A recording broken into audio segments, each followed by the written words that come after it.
There are over 170 languages spoken in the Philippines. And as a Filipinx American, I speak none of them, which is frustrating because our elders and strangers and new Filipino friends love to ask, "Can you speak Tagalog?" I say no, and they reply, "Can you at least understand?" Well, my mom spoke more Bisaya to me, her regional language, and I used to confuse the two because it's my dad's family that speaks Tagalog, but growing up in the US, he never learned either. So when I started school, my mom made it a point to speak more English at home, and then somewhere along the way, that is all that stuck.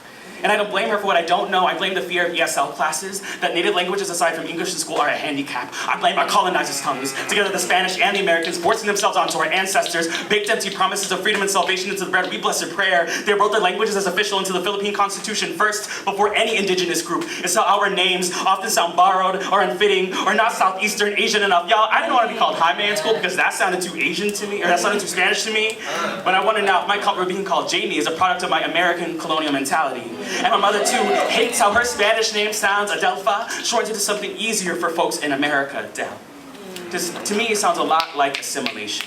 But her name stands for so much more, so this is an offering to her as an act of reclamation. Adelpha is a word for a shrub that grows glassy green leaves and blooms white to pink to reddish petals, native to Central Philippines. When she came here to plant her roots in Western soil, she knew that she and her descendants should thrive. She watered us seeds of her culture, doing her best to snatch discrimination from our throats and bury it deep into the earth, to sow as much English as possible, to try for our best chance to make sure we did as well in the classrooms as she did in the fields. Her branches extended to us bite-sized pieces of a place where we've never felt the sun. Y'all, I've never been to where she's from, so I cling to the few words she has fed me of overseas communities that I've never met. I remind myself that I am born of her family of farm workers and fishermen from one of the smallest islands. I remind myself that I am as much a product of what has sprouted from the same sun in any language, and I remind myself that being tested whether I can speak isn't a game, and I feel so much lost the older I get, but this is a poem from my mother, and if she were here right now, I'd say to her, "Ma,